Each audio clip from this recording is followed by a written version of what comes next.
एक समय की बात है, एक जंगल में एक कालू कौवा, उसकी पत्नी प्रिया कौवी और उनका बेटा राजू कौवा रहता था। राजू, कितनी रात हो गई है, चलो सो जाओ। कालू जी, चलो तुम भी सो जाओ, कल वैसे भी मुझे मैके जाना है। कालू जी, तुम्हें मेरे बेटे राजू कौवे के लिए भोजन जमा करके रखना है। ठीक है प्रिया कौवी, मैं तुम्हारे बेटे राजू के लिए भोजन जमा कर दूंगा। ऐसा कहकर तीनों सो जाते हैं।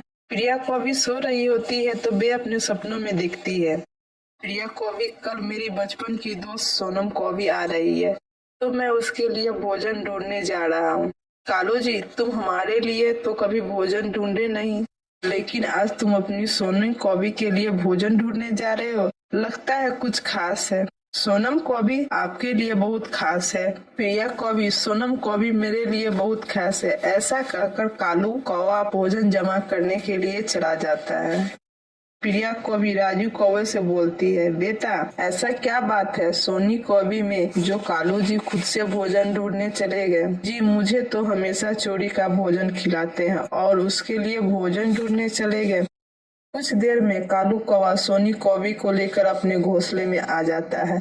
अरे वाह सोनी, तुम कितनी सुंदर लग रही हो। तुमसे इतने दिन बाद मिलकर मुझे बहुत अच्छा लग रहा है।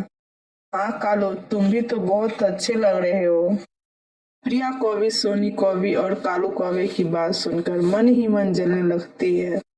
राजू कौवे बोलते हैं, सोनी आंटी कितनी सुंदर लग रही है और पापा भी सोनी आंटी से बात करके कितने खुश नजर आ रहे हैं। अरे राजू, चुप हो जाओ तुम, वरना मैं तुम्हें भोजन नहीं दूंगी। अगले दिनों कालू कौवा और सोनी कौवी फूलों का हार पहनकर प्रिया कौवी के पास आते हैं। प्रिया कौवी, मुझे और सोनी कौवी को तुमसे कुछ बात करनी है। प्रिया कौवी बोलती है, तुम दोनों को हमसे क्या बात करनी है? कालू कौवा बोलता है, आज सुबह सुबह मैंने और सोनी कौवी दोनों शादी कर ली है। सोनी कौवी तो बहुत सुंदर है और तुम तो सुंदर ही नहीं हो और हर वक्त तुम मुझे कुछ सुनाती रहती हो, इसलिए मैंने सोनी कौवी से शादी कर ली। और कालू कौवे बोलते, ए प्रिया कौवी, ये जगह और ये घोंसला मेरा और सोनी कौवी का है, तुम यहाँ से निकल जाओ।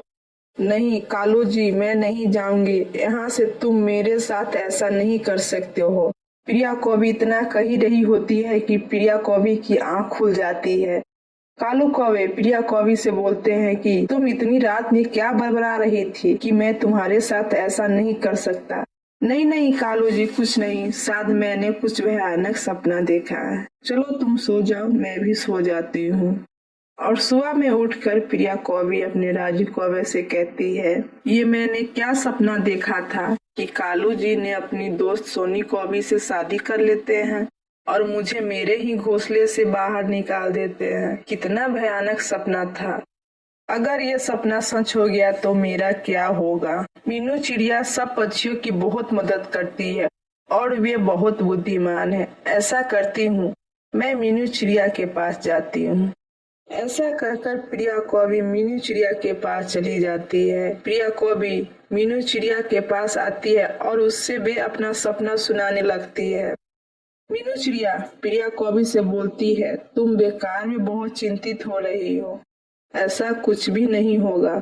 मीनू चिड़िया की बात सुनकर प्रिया कौवी वापस चली आती है। अगले दिन काले कौवा प्रिया कौवी से कहती है, प्रिया कौवी, मेरी दोस्त सोनम कौवी है ना, उसकी पति की मृत्यु हो गई है और वे बेचारी अकेले हो गई है। सोनी कौवी ने अंडे भी दिए हैं और वे हमारे जंगल में रहने के लिए आ रही है।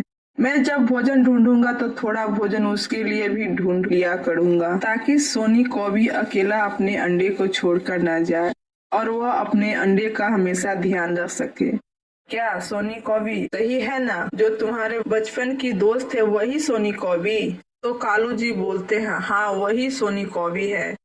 तो फिर प्रिया कौवी बोलती है, कालू जी, तुम सोनी कौवी के लिए भोजन नहीं ढूंढोगे वरना अच्छा नहीं होगा। तुम ही तो कहती थी मुझे मीनू चिड़िया की तरह दूसरे की मदद करनी चाहिए और अब तुम खुद ही मना कर रही हो। सोनी कौवी तो बहुत ही अच्छी है, तुम बिल्कुल भी रहमदिल नहीं हो। मैं तो सोनी कौवी की जरूर मदद करूंगा। कालू कौवे की बात सुनकर प्रिया कौवी बहुत ही डर जाती है कि कहीं मेरा सपना सच ना हो जाए। प्रिया कौवी राजू कौवी से बोलते हैं, कल ही मैंने अपने सपनों में देखा था कि सोनी कौवी और कालू जी शादी कर ली और आज सोनी कौवी हमारे जंगल में आ गई। मुझे कालू जी पर नजर रखनी होगी। और फिर प्रिया कौवी भी चुपके चुपके कालू जी के पीछे चले जाते हैं। कालू जी सोनी कौवी से कहते हैं, सोनी कौवी लो, मैं तुम्हारे लिए भोजन लाया हूँ और रोज मैं तुम्हारे लिए भोजन लाया करूंगा। तुम्हें चिंता करने की कोई जरूरत नहीं है। वहीं पर एक मिट्ठू तोते आते हैं और कालू कौवे से बोलते हैं, कालू कौवे तुम कब तक सोनी कौवी को भोजन ला के देते रहोगे? सोनी कौवी को अब दूसरी शादी कर लेनी चाहिए। हाँ मिट्ठू तोते, तुम्हारी बात बिल्कुल सही है, तुम किसी कौवे से शादी कर लो। सोनी कौवी बोलती है, मैं शादी तो कर लेती, लेकिन इस जंगल में कोई मेहनती कौवे नहीं है जिससे मैं शादी कर लूं। तो कालू जी बोलते हैं, ए सोनी कौवे, ऐसे तो मैं बहुत मेहनती हूँ और मेरी शादी प्रिया कौवी से हो चुकी है, नहीं तो मैं तुमसे शादी कर लेता। तो मिट्ठू तोते बोलते हैं, ए कालू कौवे, तुम अभी भी तो दूसरी शादी कर सकते हो सोनी कौवी से। तोते की बात सुनकर प्रिया कौवी बहुत ही ज्यादा जल जाती है और गुस्सा होकर वहां से चली जाती है। अरे मिट्ठू तोते, तुम क्या कह रहे हो? मैं तो प्रिया कौवी से शादी कर चुका हूँ, अब मैं शादी कैसे कर सकता हूँ? तो मिट्ठू तोते बोलते हैं, इतना गुस्सा होने की कोई जरूरत नहीं है, मैं तो मजाक कर रहा था। फिर प्रिया कौवी आधी अनसुनी बात सुनकर गुस्से में पेड़ पर आकर बैठ जाती है और बोलती है, कालू जी बड़ी योजना बनाई हुई है दूसरी शादी करने की। मैं भी प्रिया कौवी हूँ, काली जी को शादी नहीं करने दूंगी। फिर एक पेड़ पर सोनी कौवी और कुछ पक्षी बैठे रहते हैं। सोनी कौवी, कल तुम्हारी शादी है, मीनू चिड़िया ने तुम्हारे लिए जंगल का सबसे मेहनती लड़का ढूंढ कर रखा है। तो मिट्ठू तोते बोलते हैं, हाँ सोनी कौवी, कल तुम्हारा बालू कौवा से शादी होने वाला है। वह बहुत मेहनती लड़का है और वह तुम्हारा अच्छे से ख्याल रखेगा।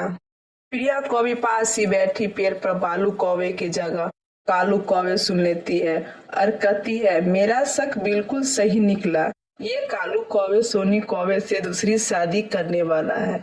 अब मैं कालू जी और सोनी कौवे को नहीं छोड़ूंगी। मैं अपने भैया जी के पास जाती हूँ और उनको ये सारी बात बताती हूँ। और इतना कहकर वो अपने बड़े भैया के पास चली जाती है।